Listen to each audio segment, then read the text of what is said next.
Hello and welcome to this special edition of the Vedic Lunar Scope for Rahu's transit through Pushya Nakshatra, which will start on the 24th of September and continue through to the 16th of April 2019. So, are you willing to go the extra mile? Is something so sacred to you that you're willing to accept restrictions, impositions, whatever they may be, in order to make the thing that you most want to nurture in your life turn out well? Well, certainly there are some areas of your life where that is, really, really the case, right? And then there's other areas of life that when we begin to go down that road, when we actually begin to make that sacrifice, we begin to have all sorts of realizations. And it's those realizations themselves and all the different things that they bring to the surface. I know that sounds very vague. We're going to get more deeply into that. All those different things that they bring to the surface that you're likely going to be confronted with over these coming months. So what can those things be, right? Sometimes we make sacrifices for something. And a sacrifice wasn't even really necessary, and especially if it involves another person, a sacrifice wasn't even wanted in the first place, and perhaps that other person may have wanted us to not even make the sacrifice for them, because us making the sacrifice for them means that on a certain level we're compromising where we're really at, and they never really got to know us and our true intent in the first place. That's one area of it. It can play itself out in so many different ways. It's really vast, right? And sometimes we go down a certain path and we go, right, this is the thing that's the most important to me. And then we recognize that we're having to confront all these difficulties. We're having to confront all this harshness. And we begin to, I hate to say it, but we shouldn't feel ashamed about it. We begin to lose interest. We begin to lose interest, and we discover really that wasn't something that was that important to me. Because if it was so very important to me, I would have been willing to go the extra mile. I would have been willing to do this. And so it brings up a feeling of torn energy between us. There's the should'ves, right? And the would'ves and the could'ves and the actuality of the circumstance. So what do I mean by that? Right? So we can kind of should on ourselves as much as we really want to. We can go, I should have done that for this situation. I could have done that for this situation. I would have done that with this situation. But you see, once you go down that road, there's all sorts of conditions. And if you're willing to sacrifice for something, does it really involve all of those conditions? Right?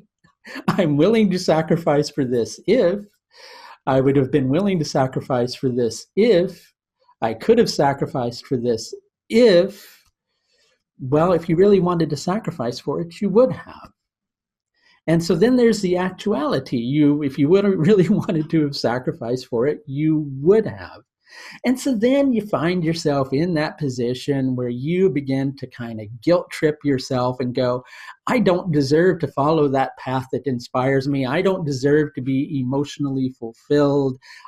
All I really deserve is to have this pain in my life and, deal with things on the very basic primal level every day, day to day. That's all I really deserve, right?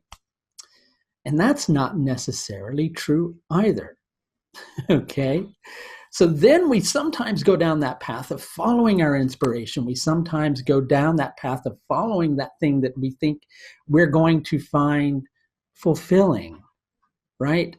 And then we discover that that's not fulfilling at all. Okay?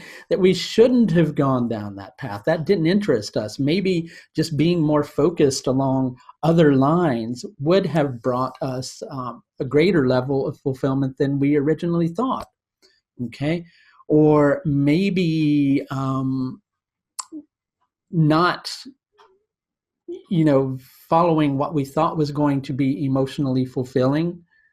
Maybe not following that would have brought us the level of fulfillment that we were seeking. I just said that, right? I kind of had a different thought in my head. It's not really coming to the surface.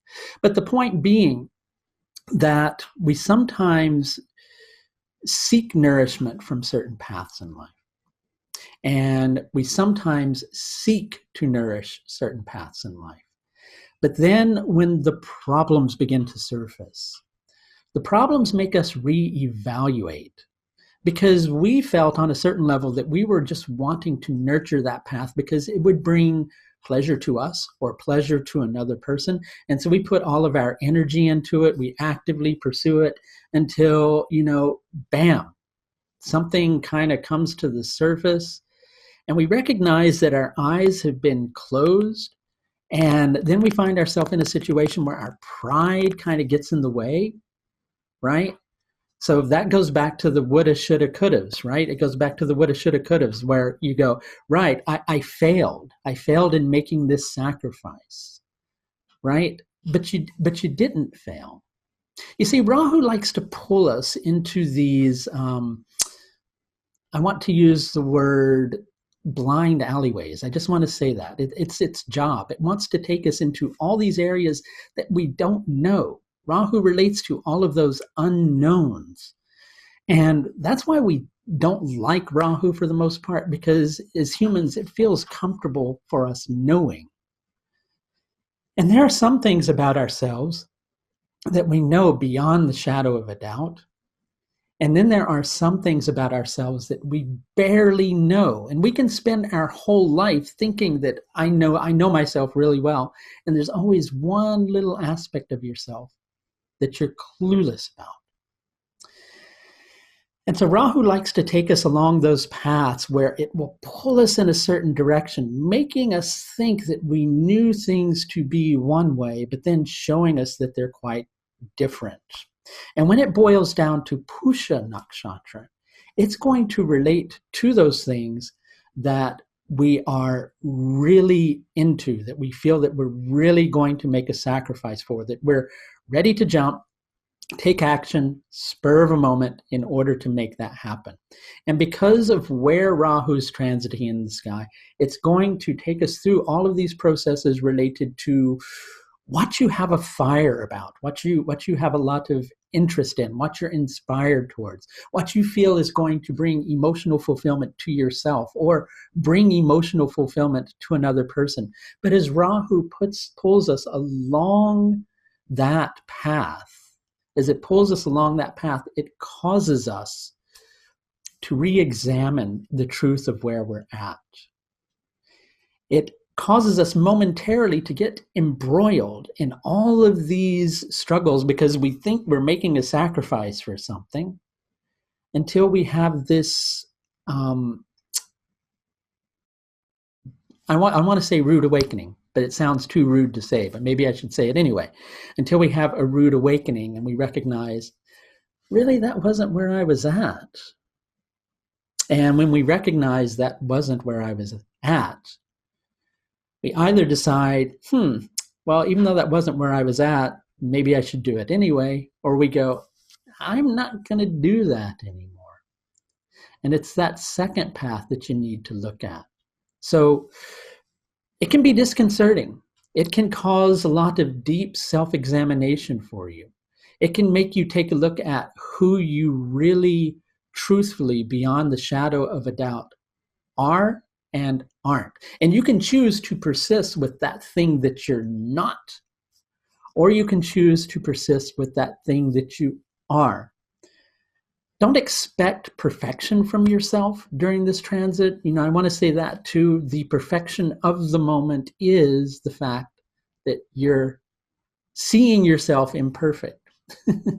But even in all of your imperfections, that's absolute perfection because it's where you need to be at the moment. So go easy on yourself, go light on yourself, but go along for the journey. Why? Because when it's Rahu, you don't really have a choice. Okay, so you might as well go along for the journey. Look at what you're willing to let go of. Look at what you're willing to go all in for. And if you are not willing to go all in, don't be afraid to be all out. If you could use a little bit of help with a perplexing situation, which may or may not revolve around this, please do feel free to schedule an astrological service with me through the astrological services page of my website. If you would like to do so, you can through the link above. That's going to do it for this look at Rahu's transit through Pushya Nakshatra from the 24th of September to the 16th of April 2019. Until next time, please do take the very best care of yourself. Bye now.